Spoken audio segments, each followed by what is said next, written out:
In the midst of the confusion and pain of national grief, a little bear in a red hat and blue duffel coat has beckoned his paw to show us the way.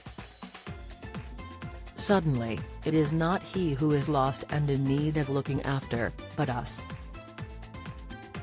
It started on Friday with a white bread marmalade sandwich left respectfully outside Buckingham Palace. But soon, at royal palaces across the land, more sliced white appeared, accompanied by jars of marmalade and Paddington Bear after Paddington Bear. Outside Windsor Castle at the weekend during the surprise royal walkabout, a well-wisher handed Prince William his own furry friend, which the Duke said he would pass on to his eldest son. The Queen only became synonymous with Britain's most famous bear 3 months ago, thanks to the heartwarming Tea Time sketch revealed to the world during her Platinum Jubilee. Watching her genuinely appear to relish her funny acting encounter with an animated bear, and produce a secret sarnie from her iconic handbag for later, endeared her to us even more fondly. Following the Queen's death, it is Paddington who has become the tribute to Her Majesty which seems to resonate most warmly, for all ages, allowing us to express an affection which is at times difficult to articulate. Karen Jankel, 64, daughter of the late Paddington author Michael Bond, believes the affiliation is so strong because the earnest bear enabled the Queen to be herself, and allow the world to see it.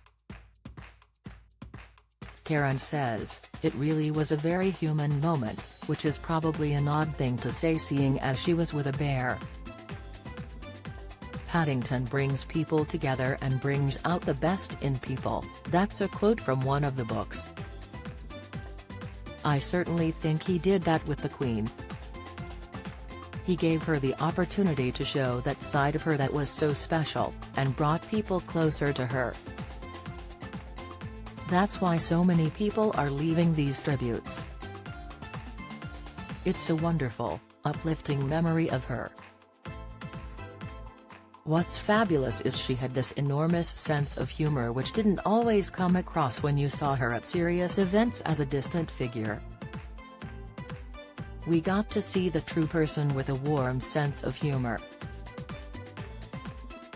The fact it was with Paddington, I couldn't be more delighted. It's very moving," she adds. "It's a hugely sad event for the nation, but the fact we now associate her with something so warm and happy is a lovely way to remember her." Karen chuckles, "Paddington would be chuffed, although I don't know what he'd think about all those marmalade sandwiches being left, the waste." Her dad, who passed away in 2017, aged 91, received his OBE from Her Majesty in 1997, but their paths had first crossed, in a fashion, at her coronation in 1953. He was a young BBC crew member perched up in the rafters of Westminster Abbey, helping to film the event.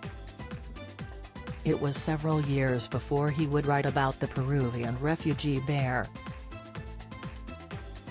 "My father would be enormously warmed by the Paddington tributes," says Karen. "He would have seen it as a huge honor. He would have been overwhelmed, I certainly am.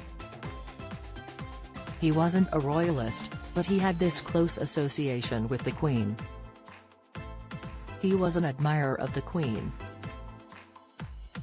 At the end of the Jubilee sketch, Paddington thanked Elizabeth II for all she had done. The gentle words of this matter-of-fact bear brought a tear to the eye as he spoke for us all. Now, once again, we turn to Paddington to express a sense of loss and gratitude too great for words. After all, they had a lot in common.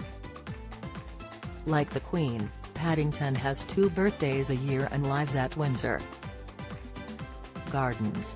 In a tribute to Elizabeth II, a family have created a mosaic of Paddington on Sandy Mere Beach at Westward Ho, in Devon, using hundreds of shells and pebbles. It took about 4 hours.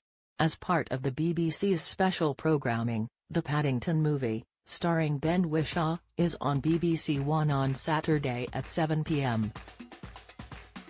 Paddington 2 is on BBC One on Monday at 6:50 p.m. Do you have a story to sell? Get in touch with us at webcelebs@mirror.co.uk or call us direct 0207 29 33 033.